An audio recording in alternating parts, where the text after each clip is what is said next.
Oh my good God. My tits talk. Tooly tat tat tit tat to that tits talk. Jesus Christ, I wanted to tell you your tits have dropped perfectly over the years.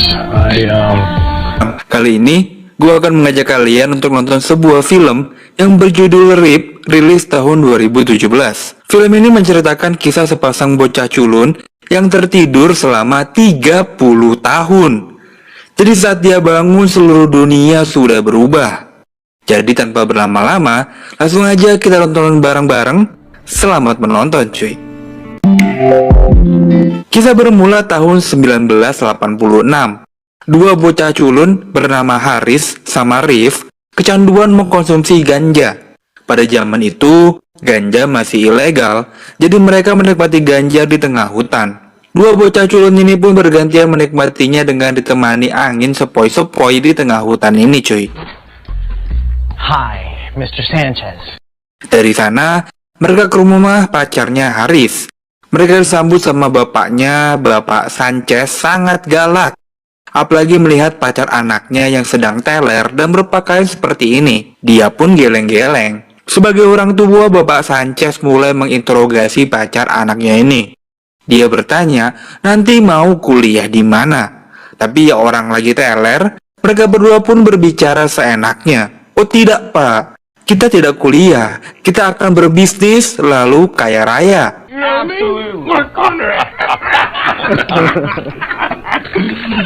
Bapak Sanchez pun memberikan mereka sebotol alkohol dan mempersilahkan mereka untuk menggenjot anaknya nanti. Ya tentu Bapak Sanchez bercanda dong. Dia tidak mengizinkan Haris mengajak Debbie berkencan. Apalagi bentukan mereka yang kayak gini, walaupun mereka berdua mencoba bernegosiasi, tapi keputusan Bapak Sanchez sudah bulat. Mereka diusir keluar rumah. Tapi saat Haris mau pergi, Debbie keluar dari jendela. Ia memanggil Haris dan melempar sebuah boneka. Walaupun dilarang sama bapaknya, mereka tetap saling mencintai cuy. Ya namanya juga bocah. Dari rumah Debbie, mereka pergi menemui seorang bernama Joey. Jadi, Joey ini adalah penjual ganja. Mereka pun masuk ke rumahnya. Di sana mereka langsung ditodong pakai pistol. Dan sebelum mereka diberi ganja, Haris dan Rif harus melepaskan pakaian mereka dan memuaskan Joey ini. Wadaw. Mereka kira ini bercanda, padahal mah enggak cuy. Strip bitches. Haris dan Rif buru-buru membuka bajunya, celananya juga. Lalu Joey datang mengeluarkan ganja yang ia jual. Joey bilang ini ganja spesial, karena ganja ini ditanam di area 51. Nah buat kalian yang belum tahu, area 51 adalah area super misterius yang ada di Amerika yang banyak dibilang nih sebagai tempat peneliti alien dan hal-hal misterius lainnya cuy. The shit was grown in Area 51, where they keep the aliens. You ever heard of G13? No way. No way. Jadi ganja ini dijual sangat mahal yang diyakini memiliki rasa lebih mantap. Namanya masih bocah, mereka tuh nggak punya uang sebanyak itu, makanya mereka pun harus melakukan QQ bersama Joey supaya mendapat harga lebih murah. Ya singkat cerita, mereka pun mendapat ganja spesial ini. Di sepanjang perjalanan, mereka harus menahan rasa asin di mulut mereka cuy. Untuk menikmati barang yang baru dibeli, mereka pun harus pergi ke tengah hutan, jauh dari keramaian. Pas di tengah-tengah hutan, mobil mereka terperosok ke lubang. Jadi mau nggak mau mereka menikmati di sini. Di dalam mobil mereka menikmati ganja dengan rasa spesial ini. Mereka pun mulai merasakan sesuatu yang tidak biasa, yang jauh berbeda dari barang-barang lainnya cuy. Lebih mantap katanya Rif. Dengan cepat mereka mulai berhalusinasi dan sekujur badan mereka menjadi baal.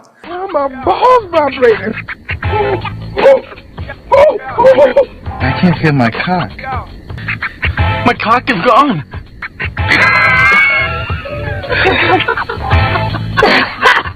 Ya mereka pun menghabiskan malam ini dengan tertawa terbahak-bahak. Tapi cuy, keesokan paginya mereka terbangun dengan keadaan yang sangat berbeda. jauh lebih tua dari kemarin malam. Karena mobilnya terperosok, mereka pun mencari tumpangan ke pinggir jalan. Dari sana, mereka pun mampir ke supermarket. Betapa terkejutnya melihat semua orang menggunakan HP yang mereka kira itu kalkulator. Rif juga terheran-heran saat melihat WC secara otomatis nih mengeluarkan air cuy. Nah, baru deh Haris sadar hari ini tahun 2016. Dia baru sadar kalau sudah tertidur selama 30 tahun. Dia pun bingung melihat mobil listrik dan orang video call menggunakan handphone. Sedangkan Rif masih asyik aja bermain di WC. Haris buru-buru datang dan memberitahu kalau Presiden Amerika adalah Barack Obama, orang kulit hitam, yang mana tahun 86 itu tuh nggak mungkin. And he's the president of the United States. Exactly. Mereka bertanya pada orang yang lagi kencing dan ya emang bener kalau hari ini itu tahun 2016 cuy. Mereka pun ambil mobil dan kembali ke rumah mereka. Tapi rumah mereka yang sekarang sudah berubah. Kedua orang tua mereka sudah tidak tinggal di sana. Akhirnya mereka memutuskan untuk pergi ke rumah Debbie, pacarnya Haris di awal film tadi. Dan pas Debbie keluar, dia langsung tendang tuh bijinya Haris. Debbie? Where the hell have you been? Debbie yang di awal film tadi sudah berubah menjadi tante-tante yang sangat mempesona cuy. Dia pun tidak percaya kalau Haris dan Rif tertidur selama 30 tahun. Seluruh orang mencari Rif dan Haris. Di koran, di TV, semuanya ramai mencari dua bocah hilang tertidur karena menggunakan ganja. Tapi itulah kenyataannya. Orang tuanya Haris juga sudah meninggal, orang tuanya Rif sudah pindah entah kemana.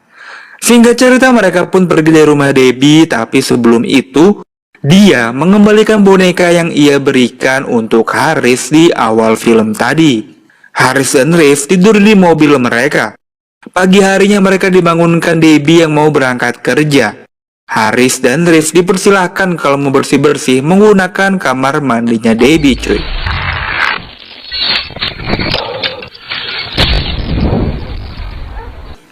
Mereka pun mandi dan membersihkan badan mereka dan terlihat jauh lebih tampan dari sebelumnya. Sambil merokok, mereka pun bertemu dengan Brad, anaknya Debbie. Jadi Debbie ini udah punya anak umurnya 15 tahun. Brad, I fucking live here. We're friends of Debbie's. Nah, bersama anaknya Debbie, Haris dan Rif diajak belanja ganja. Karena tahun 2016 di Amerika ganja sudah legal, jadi dijual di mana-mana. Nggak kayak tahun 86 yang masih ngumpet-ngumpet gitu. Langsung deh mereka borong semuanya. Haris dan Rif menikmati ganja yang mereka beli di depan kuburannya mereka cuy. Jadi kan semua orang nih ngiranya udah mati nih ya. Jadi udah pada menghilang gitu. Anjir. Nah, sambil menikmati ganja mereka meratapi apa yang mereka lakukan di tahun 2016 ini. Haris berencana untuk membuka restoran dan mengambil modal dari bank. Langsung buru-buru mereka ke bank, bukan cuma satu tapi beberapa bank di kota ini mereka datangi. Dan semuanya menolak, bahkan tertawa. Karena walaupun ganja sudah legal, tapi ternyata mereka tidak semudah itu membuka restoran dengan berbahan baku ganja. Akhirnya mereka datang nih ke bank terakhir dan mereka tidak bilang kalau ada bahan baku ganja di makanan mereka. Singkat cerita bank ini menyetujui dan mereka akan disuruh membuat presentasi dalam beberapa hari ke depan. Di rumah Debbie, Haris pun diajari bermain DJ sama Brad. Karena tahun 2016 musik DJ lagi berkembang sangat pesat. Dengan cepat Haris mengerti yang memainkan alat musik ini. Tapi tiba-tiba Debbie datang. Ternyata Debbie nggak suka kalau anaknya bergaul sama Haris dan Rif. Ya pasti sebagai orang tua selalu menginginkan yang terbaik ya buat anaknya. Haris pun menceritakan rencananya untuk membuka restoran. Ia membutuhkan waktu untuk menyiapkan segala sesuatu. Oleh karena itu Haris minta untuk diperbolehkan tinggal di rumah Debbie sampai mereka bisa dapat modal. Dengan sedikit menggoda Debbie ya, akhirnya Debbie pun luluh. Haris dan Riff diizinkan untuk tinggal di rumahnya dan bermain sama Brad. Lebih dari itu, Debbie dan Haris pun mengenang masa kecil mereka. Mereka mengunjungi toko musik langganan mereka dulu. Mengenang masa indah mereka berdua, cuy. Seperti biasa, Haris pun selalu memuji Debbie betapa cantiknya Debbie tidak berubah sama seperti saat mereka terakhir ketemu. Sedangkan Riff mulai belajar menggunakan Facebook. Selain itu mereka juga video callan sama bapaknya Debbie menggunakan Skype. Did you see that? I'm not a game. I am on a Skype. It's you two idiots. We're businessmen now. Hari-hari berikutnya mereka harus mencari lokasi tempat mereka buka restoran. Tidak mudah cuy, karena nggak semua orang mau menyewakan gedungnya untuk dipakai menjual ganja. Sampai akhirnya mereka bertemu dengan sesama pengguna ganja. Tapi masalahnya, dia minta bayar di depan, sedangkan mereka kan nggak punya uang gitu ya. Di malam harinya mereka mencoba resep yang mereka jual, dicoba oleh Debbie, resepnya mantap. Resep ini adalah resep turun-temurun dari keluarganya Riff. Keesokan harinya, Riff harus menjual mobilnya untuk nambah uang. Walaupun sedih, dia harus merelakan mobil kesayangannya ini cuy.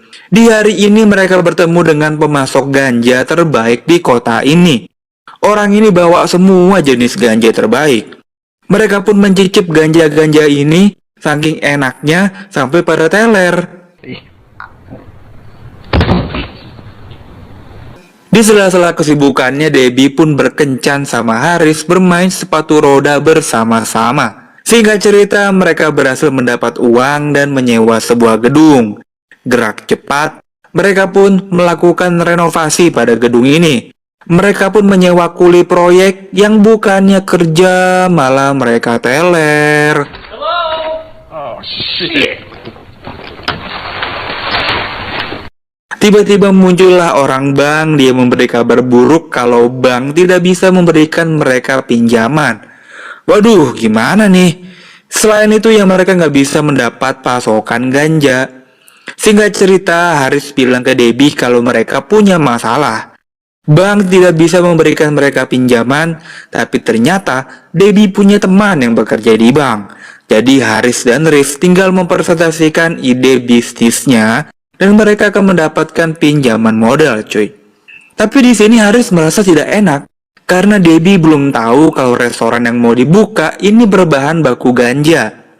Haris pun datang ke kamar Debbie dan di sana dia melihat Debbie dengan tubuh mempesona. Aduhai mantap, ulala. Haris pun kacau balau, pikirannya kemana-mana tapi matanya tertuju pada 2 titik. Fokus, sangat fokus. Haris pun terbangun di pagi hari di kasurnya Debbie. Mantap. Di pagi ini Debbie buru-buru pergi kerja, sedangkan Riff sudah sibuk mempersiapkan presentasi yang akan mereka bawakan nanti di bank. Haris sebenarnya tidak ingin melanjutkan ini karena dia merasa membohongi Debbie. Tapi Riff meyakinkan Haris untuk gaskan aja terus. Mereka pun membuat masakan yang dibawa ke bank.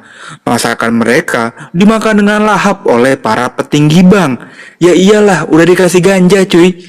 Setelah semuanya kenyang, Riff langsung memulai presentasi mereka. Projected income. Yep. Hold on. Go back. Mereka menunjukkan tumpukan uang yang akan mereka dapatkan nanti. Walaupun orang-orang bank menolak, tapi sama Haris mereka terus dikasih makanan. Sampai mereka teler dan gak bisa mikir lagi cuy. Tapi di tengah-tengah presentasi muncul Debbie.